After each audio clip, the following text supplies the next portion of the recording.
Елена Петревска долги години е дел од музичката сцена и 15 години вработена во македонската опера и балет. Денеска моје друштво во студиото на Репортер. Елена, здраво! Здраво! Добре дојди, драго ми е што ја прифати поканата да... Добро ве најдов, навистина е прекрасно тука, убаво се чувствувам и се надевам дека ќе си уживаме на во муабетот. Ти благодарам на убавите зборови. Прво ќе те прашам како си и дали беше некаде на одмор. Па добра сум, сега нели летово одмараме малку од обврските со македонска опера и балет. Бев на одмор, прво бев во Бодрум, малку и работно, малку на одмор, после тоа бевме во Грчка со семејството, малку до Охрид се разбира во Македонија да посетиме. И добро, сега сте на летен одмор со македонската опера и балет и кога официјално почнувате со работа повторно? Во септември. Во септември. Официјално почнуваме. Обично ако имаме Охридско лето сме и во август, меѓутоа ова година немавме настап на Охридско лето, имавме само на Илинден и бевме само таму, предходно нели Скопско лето, меѓутоа имаме така една подолга пауза, убава еден месец дена одмор. И сега, иако беше се повлече од јавноста, некои 2-3 години не беше дел од музичката сцена и сега повторно се врати, ама го спомна и настапот со хорот на македонската опера и балет на Илинден. И токму тоа е една од работите за кои што прво сакам да позборуваме. Очекуваше ли дека еден статус на социјалните мрежи кој што го напиша, откако настапивте со хорот во Крушево, и каде што велиш, ама не беше строфата намерно исфрлена од песната во борба македонски народ, дека толкова драма ќе се крене и дека толку многу ќе се пишува за тебе. Да, прво јас не пишав статус, јас само одговорив реплицирав на друг статус. Искрено многу пати се случувало да бидам на некој начин жртва на сайбербулинг. Мислам сите што го работиме ова знаеме дека секогаш сме изложени на коментари. Меѓутоа, ова беше, сакав да кажам едно мое гледиште, бидејќи јас бев таму, значи бев присутна и знам дека никој не може да ни наложи што да пееме и сакав да им кажам на луѓето, буквално искрено, мојата намера беше многу искрена, меѓутоа гледам дека нема баш многу слух да слушнат што сакам јас да кажам и едноставно оставив веќе да не коментирам, бидејќи сметам дека тука, за жал, малку е потешко да си искрен. Ако имаш искрена намера и ако навистина ја кажуваш вистината, некој сака да верува само во тоа, во сопствената вистина. Сите си веруваат во сопствената вистина, бидејќи секој мислам дека малку во Македонија луѓето сакаат да веруваат во заговори, во сценарија. Едноставно јас одбирам да не верувам во такви работи и сакав да го кажам она што јас го знам од мое лично искуство. Добро, кога кажа тоа, сите тоа што го напиша од твое лично искуство, колку ти беше од една страна полесно, затоа што го кажа тоа што го мислиш, од друга страна колку сметаш дека скапо ти чинеше во смисла еве како да те ставија во бубањ и новинарите и колегите пред се, затоа што имаше преписка со твој колега. Да. Па добро, со колегата, мислам, јас само напишав на неговиот статус, тоа е негово гледиште. Едноставно, не ми е криво кога зборуваат луѓе кои не ме познаваат. Секогаш ми е криво кога, ако некој што ме познава, зборува, башто сметам дека тие што ме познаваат никогаш нема да кажат такви работи за мене.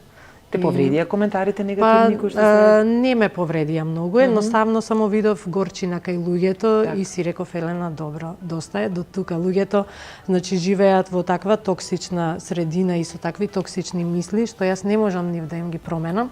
Ако нешто не можам, едноставно го оставам. Кој сака да верува, верува, кој сака да има лошо мислење за мене, пак ќе го има. Кој што ме познава, сигурно нема да каже така и едноставно оставив. Мислам, не сакав да коментирам за оваа ситуација, ама еве дека ме праша. Да, морам да те прашам затоа што иако морам да нагласам дека јас и ти интервјуто го договаравме пред да се пред да се случи ова. Свилинден и сега ова само некако се наметна за да не го збогати.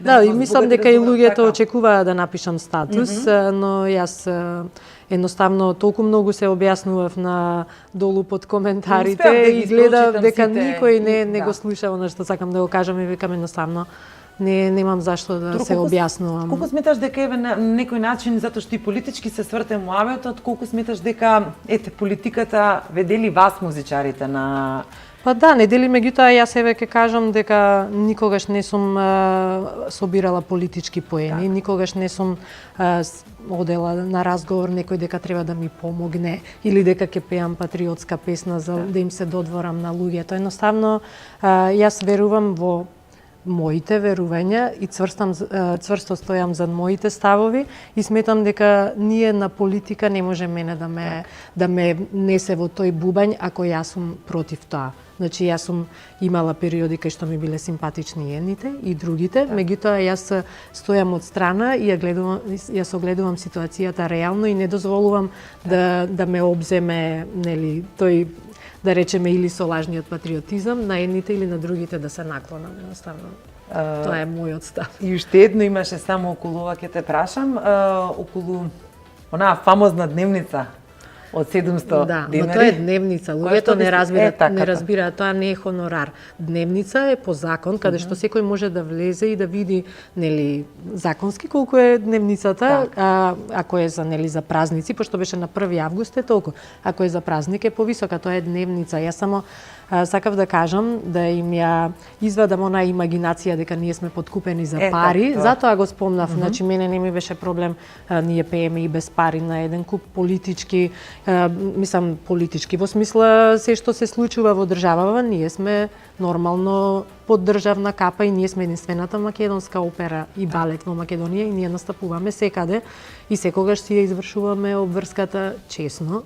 И рече, немаме ние право исто на избор, така мораме да многу одиме настапи, да отпееме, сум настапила и едноставно на многу хуманитарни концерти без хонорар. Мене не ми е срам да кажам дека сум пеела и без пари, онаму каде што треба, а некој онма го свртеа муабетот од друг аспект. Тешко ли беше да ги убедиш луѓето дека не се пеело за 700 денари, туку дека тешко беше, искрено, неколку пати го на... повторив тоа, меѓутоа не го сваќаат, едноставно као мислат дека јас сум кажала леле, јас пеев за 700 денари, се пожалив, мислам. Едноставно нека си веруваат во тоа што веруваат. Јас ќе кажам, тие што ме познаваат знаат дека јас не сум подводлива и нема ради ничи интерес да напишам некаков коментар. 15 години си дел од македонската опера и балет, ама речеме прашали мене некои 4 години дека волонтирав и дека полагав аудиција за да влезам во операта и балетот.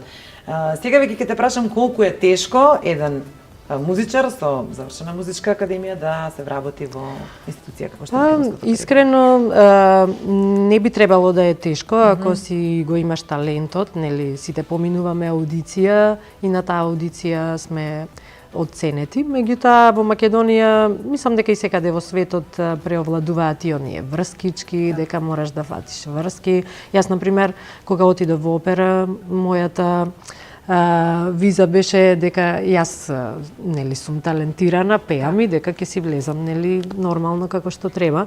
И така и сакав да биде, не барав никакви врски, едноставно 4 години бев хонорарец, волонтер и кога дојде нели редовно да има оглас, јас си се пријавив на тој оглас и така се вработив. И мислам дека и многу други колеги мои така се вработија, бидејќи скоро сите, мислам, сите што работиме таму, сите сме селектирани за да влеземе. Значи никој не е влезен заради нели мајка му, татко му или заради политика, едноставно мора да имаш глас, мора да излезеш на сцена да пееш таму, нема да ти прости публиката да ти каже извини, мислам ти да кажеш извини, јас тука со врски влегов. Ако немаш глас, немаш, едноставно може да бидеш исвиркан, да бидеш усрамен. Нашата професија е таква, не можеш да се вадиш за тоа. Ги спомна сега колегите се, уште ќе прашам колку тие те поддржат и рекома добре, Лена не се кире помина за после сето ова што се случи околу или не, кој беше ставот на колегите со кои што имаше доста, имаше доста што ме поддржа, има луѓе кои што едноставно чувствуваат дека треба да си кјутат, кјути си, трај си. Покриен. Да, и така, без разлика која партија и да иди, која и да е на власт, тие да си се мирни, значи во комфортна зона, има и такви, за жал. Значи, јас не сум една од тие, секогаш кога има некаква неправда, знаат колегите дека секогаш се будам, секогаш сум гласна, да. Те кошта ли, те чини ли скапо таа искреност или тоа излегување од комфортна зона? Нема зашто да ме чини, можеби кај симпатиите, кај некои луѓе ги губам, меѓутоа искрено Во години сум кај што не ми е битно да имам квантитет на пријатели, битно ми е да имам квалитет. Битно ми е луѓето што се околу мене да ми носат убава енергија, оние кои што не носат таква, едноставно немам зашто да се во мојот живот. Не се додворувам на никого едноставно. Така, пред 2 години рече дека сте 3, можеби грешно поправиме, рече дека се повлекуваш од музичката. Не, реков дека не снимам песни во моментот, меѓутоа беше извртен, како и секогаш што знаат да се извртат некои разговори. И додадено дека Елена нема финансии, па затоа сега се враќа да заработува од музиката. Се заработува или се живее од музиката? Значи јас цело време пеам, тие што го напишале тоа не се информирани, јас пеам цело време, настапи имам, меѓутоа мојата изјава беше јас во моментот немам зашто да снимам песни. Значи бев на Макфест тој период, едноставно се разочарав за некои работи и сватив дека во моментот немам на естрадата, немам јас што да понудам на естрадата. И беше тој муавет беше поинаку презентиран од страна на новинарите и едноставно сите луѓе почнаа да пишуваат, готово се откажа, па ми праќаат пораки зашто се откажа. Има многу луѓе што идат на моите настапи, викам луѓе јас не се откажав, јас пак ќе си пеам, јас сите овие години пеам, настапувам по клубови, никогаш не сум прекинала. Значи сум прекинала кога сум раѓала деца, дури имало и ситуации кај што Михаел на пример бил еден месец, мислам поминале тие 40 дена, јас веќе сум имала закажани настапи и сум морала да одам, да отпеам, така да никогаш не сум ја прекинала музиката и немам зашто, мислам јас сум музичар, што друго да правам. Така, со каков репертоар настапуваш? Па претежно настапувам со странски репертоар, претежно пеам модерни ствари во кавер верзии со мојот бенд, настапувам со Игуана бенд на моите настапи. Имам и некој македонски дел во репертоарот, меѓутоа е тоа многу помал дел, повеќе се странски, исто и блуз и R&B, значи се такви. Исто таква музика всушност и се појави на музичката сцена. На Пивофест настапуваше во Прилеп, како е да се пее пред своите таму? Па супер е, секогаш во Прилеп сум имала доста настапи, не само на такви манифестации, исто и по клубовите и едноставно чувствувам поготово во клубовите каде што нака си близок со публиката дека едни од подобрите настапи ми биле таму. Буквално не оставала публиката да завршиме, имало навистина убава енергија. И секогаш ми е убаво кога пеам во Прилеп. Му приреди изненадување на Игор Џамбазов. Се погоди тогаш за неговиот роден ден, што се случи, што му подготви тогаш? Ние успеавме само некои фотографии да видиме. Тоа беше навистина спонтано. Значи пеев вечерта на Пивофест и сабаљето со Игор бевме на една од националните телевизии во живо. Требаше да раскажеме за како помина првата вечер на Пивофест.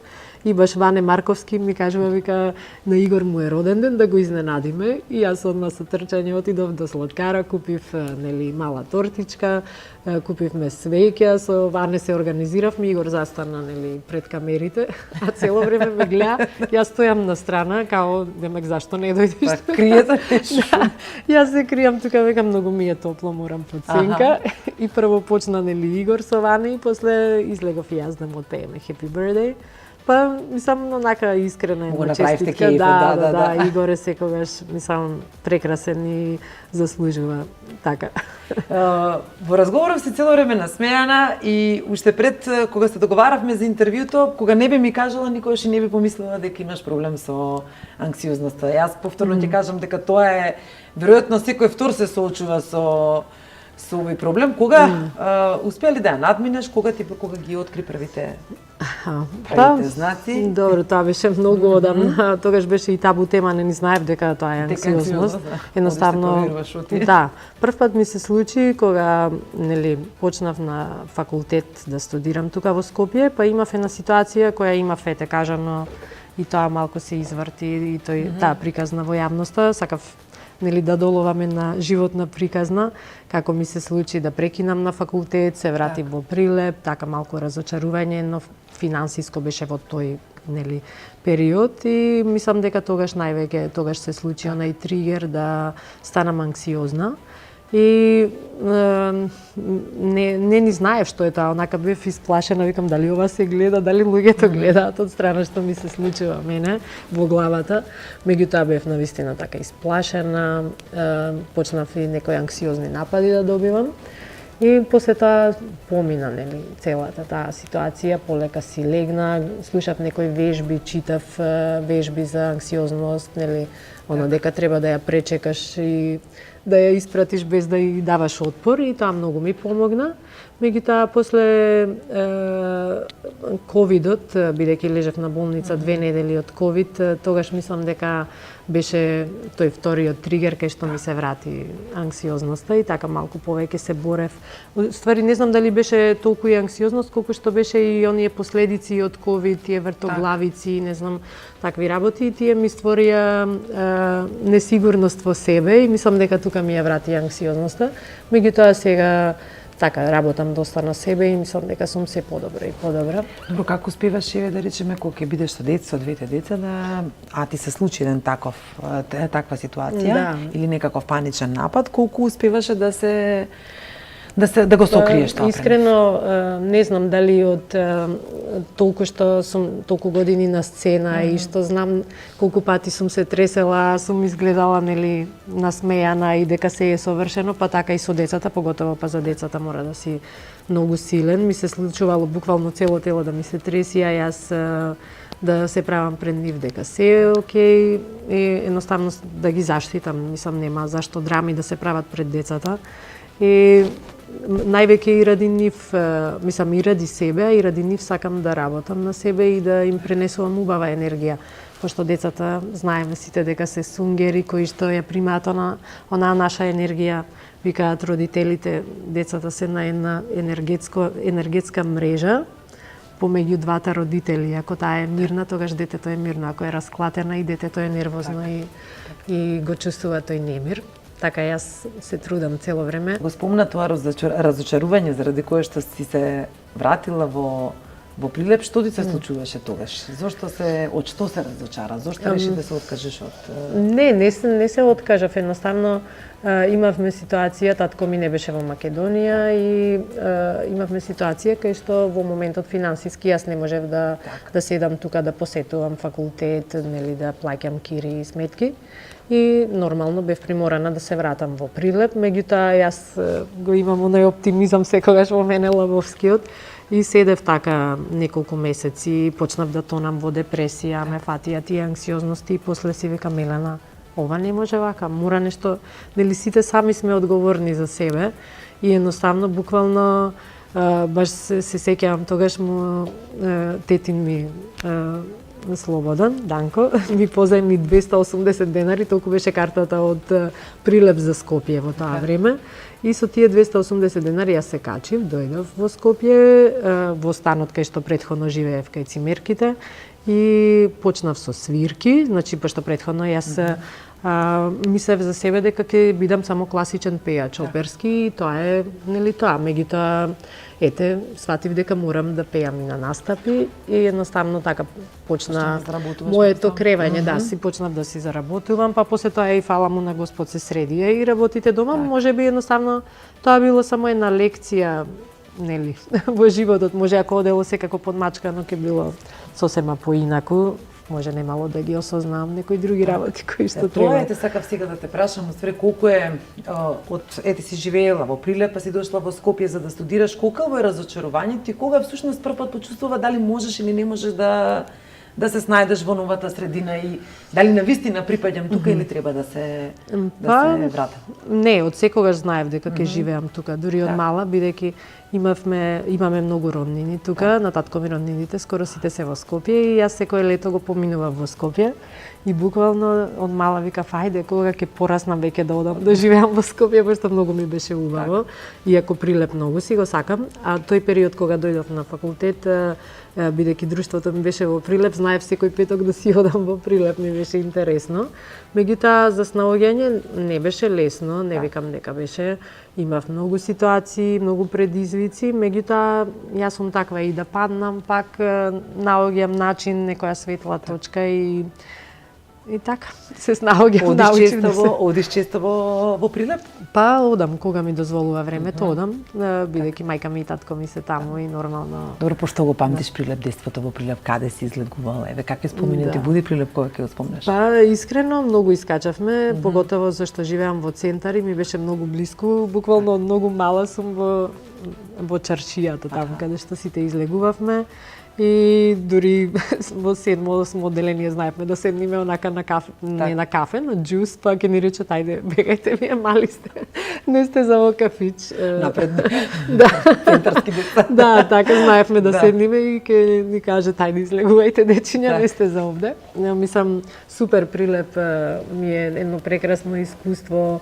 Имаше многу журки, многу убави забави, многу свирки, настапи. Каков е сега новиот живот таму? Па сега мислам дека не е толку. Имаше пред пандемијата имаше доста интересен еден локал Take 5 кој што за жал сега го затворија бидејќи не можеа да издржат нели пандемијата, нели кризата со која што се соочија. Таму имаше значи одлични свирки, имаше одлични бендови кои настапуваат доста познати.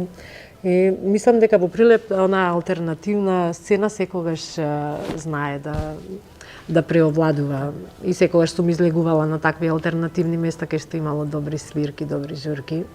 И тоа ми се допаѓа што е така, меѓутоа сега нормално српската музика секаде преовладува, има и такви кафичи кај што пуштаат, нели, да речеме Ю, Турбо Фолк, меѓутоа има доста алтернативци во Прилеп, тоа ми се допаѓа. Добро, како една прилемчанка на која што се допаѓаат алтернативните места во Прилеп, како се снаоѓаш во кујната, правиш ли ширдани, не знам, што е карактеристично за... Искрено месо ретко готвам, бидејќи не конзумирам многу месо. Така. Да, меѓутоа заради децава правам не ширдени. Прилепска кујна, нешто, мислам, тие такви специјалитети не ги правам.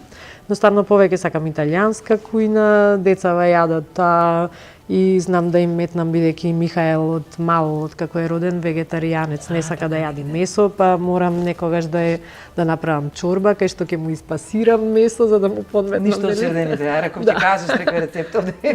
Не знам тоа, стварно. На вистина не знам и не би ни сакала. Да не се налутат прилепчани се. Па нема зашто ми се налутат, јас моите дома кога одиме нели на гости има и ширден, има и прилепска скара која е најубава, нели сите ја фалат дека е најубава. Да, на вистина и сите секогаш ви маш ми од бајчека да одиме во Прилеп, татко ми да нарача нели од познатите скараџи во Прилеп и супер, има убава кујна, меѓутоа јас не сум по месото многу, така да не фалам многу. Андреја од Скопје, така колку години сте во брак? Во брак сме 10 години, оваа година направивме 10, а во врска па 19. Како се запознавте, како почна вашата љубов? Па се запознавме многу случајно, тој е IT, нели? И мене ми треба слики од тогаш Маска, мојата песна, спотот излезе, новинарите ми бара фотографии од спотот, јас некако не се организирав да викнам фотограф да слика тогаш и сакав од видеото да се направат скриншот, тогаш уште немавме телефони, нели, да направиш скриншот и така еден другар вика ќе те однесам кај еден IT кој што може таа да го направи и така буквално дома му отидам. Така се запознавме дома кај него. И колку, извини рече, 10 години дека сте во брак, колкава поддршка ти е во сето ова што го работиш и како сега тој те поддржува кога се соочуваш со неубави работи кои што ги носи? Па искрено тој ми е поддршка, меѓутоа и голем критичар, знае некогаш така да ме искритикува ако нешто нели не е како што треба, ако нешто е... Јас некогаш сум и импулсивна, знам да избрзам за некои работи, знае да ме искритикува. Јас во моментот се лутам, ама после ќе подразмислам и така некако си легнувам на брашното.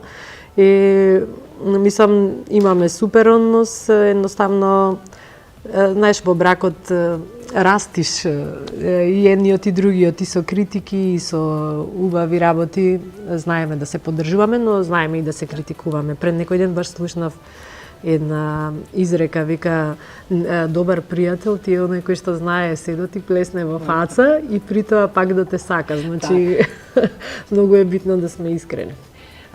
Две деца, машко и женско, Софија и Михаел. Михаел, да. Пред почетокот на разговорот ми кажа дека една година се... Година и 8 месеци. Година и 8 месеци, тоа е прилично да, краток временски период, така.